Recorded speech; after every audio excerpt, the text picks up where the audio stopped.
James Gunn elaborates on his decision to skip past Nicholas Hoult for Superman, which David Corenswet ultimately nabbed. Welcome to Stats In. If you're just joining us, please subscribe and don't forget to turn on notifications bell for more video. While James Gunn was undoubtedly impressed by Nicholas Hoult's chops, adding, "Some might say he's better than David in certain ways," Gunn stressed that he didn't fit the role in general. As for why, it was because of Superman and Lois chemistry, which will be core to the forthcoming movie. James Gunn elaborates on his decision to skip past Nicholas Hoult for Superman, which David Corenswet ultimately nabbed follow. With Superman just days away from flying to the big screen, James Gunn has opened up about his reasoning behind choosing David Corenswet as Superman over Nicholas Hoult. The Nosferatu star originally auditioned opposite to Corenswet for the role of Clark Kent before he was picked to play the villainous Lex Luthor in this new iteration. During an interview with Variety, Gunn revealed that it all boiled down to the chemistry between Superman and Lois Lane, and it was Corenswet and Rachel Brosnahan who stood out during the audition process. As for Hoult, he did end up nabbing the role of Lex Luthor, and given his look and demeanor in the role, it appears Gunn has hit a home run on that front. The truth is Nicholas, who is a more controlled actor, had a really good chemistry with another Lois who was less controlled. They were opposites. David had better chemistry with Rachel Brosnahan, because she's a very controlled actor and Davis is a little bit more loose. That creates a different dynamism on screen. From the trailers and TV spots, it's evident that going with Corenswet and Brosnahan was the right move, as their dynamic just clicks. And it'll be interesting to see how their relationship will unfold over the course of Gods and Monsters. Although Gunn explained that Hoult had great chemistry with another Lois actor during the audition, he revealed she was the opposite of Rachel Brosnahan, whom he described as very controlled. The Nosferatu star, on the flip side, was the total opposite of David Corenswet, who was a little bit more loose. As for the audition for Superman, despite coming second to his DCU co-star, the experience was far more upbeat, and when Gunn finally approached him with the role of Lex Luthor, Hoult couldn't help but cackle an evil smile. No stranger to the CBM landscape, thanks to his stint in Fox's X-Men franchise, Nicholas Hoult has been circling around high-profile DC gigs for quite some time now. Long before losing the role of Superman to Corenswet, the Juror No. 2 star lost Matt Reeves' The Batman to Robert Pattinson, which was nothing short of an emotional turmoil for the actor. Would you've preferred Hoult as DCU's Superman? Let us know in the comments. In his interview with Entertainment Weekly, the actor recounted his call with the DC head, revealing, "Instantly, when I was reading the script and all those instinctual reactions I'd had, I was like, oh, you were right. That is the character you're better suited to in this story."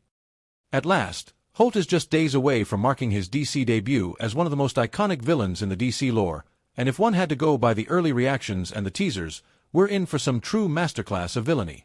There's an obvious way that Zack Snyder can be brought into the new DCU. Welcome to Stats In. If you're just joining us, please subscribe and don't forget to turn on notifications bell for more video.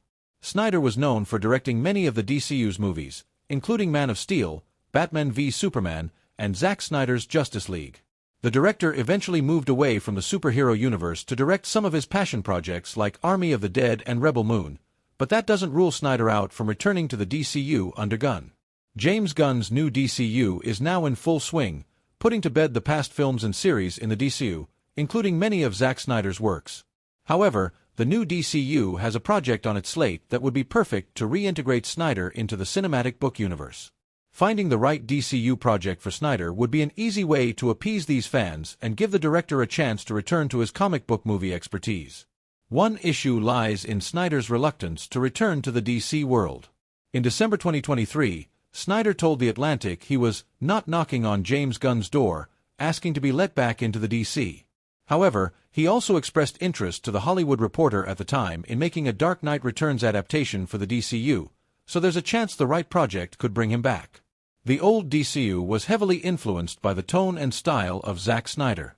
While James Gunn and Peter Safran's new DCU is going in a different direction, that doesn't mean it can't still incorporate other directors' visions. In fact, bringing Snyder back could actually be of benefit to the new DCU as the director brings with him a passionate fanbase eager to see him take on more superhero projects. Early in 2023, Gunn and Safran announced The Authority, which has been described as DC's version of The Boys. The Authority features a team of heroes gathered from Wildstorm Comics, one of whom will make an appearance in 2025's Superman.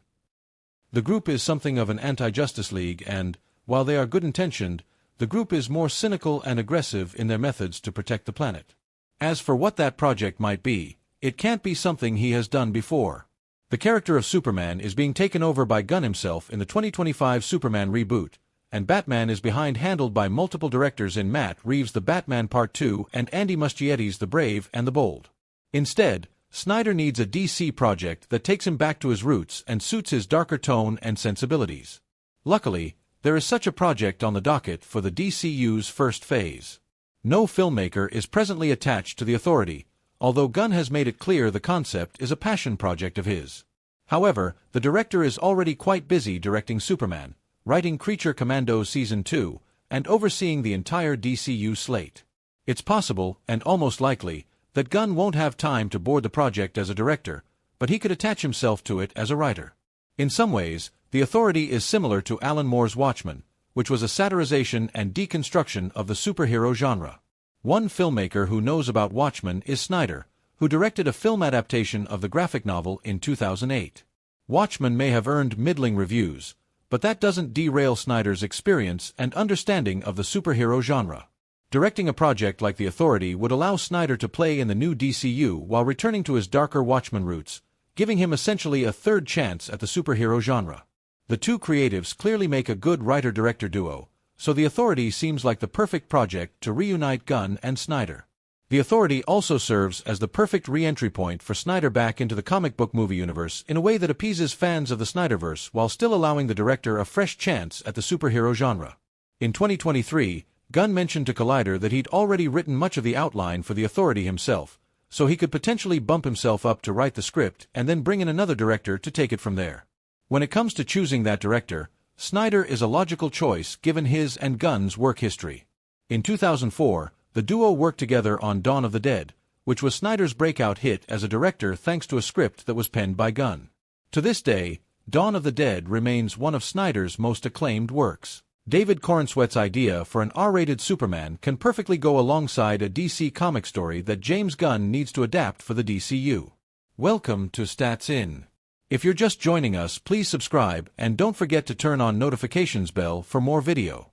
Written by Joe Kelly and published in March 2001, a comic book titled What's So Funny About Truth, Justice, and the American Way was released, featuring a team of ruthless heroes called the Elite. Although James Gunn and David Corenswet's Superman isn't out yet, talks and plans for another Superman project have already spread on the internet, with Corenswet taking the lead. The actor revealed to Nerdist that he wanted a darker and grittier approach for the role of Superman in the near future. Not that there would be graphical violence like The Boys, but Corenswet wanted his Superman to have more of a true detective feel. I would love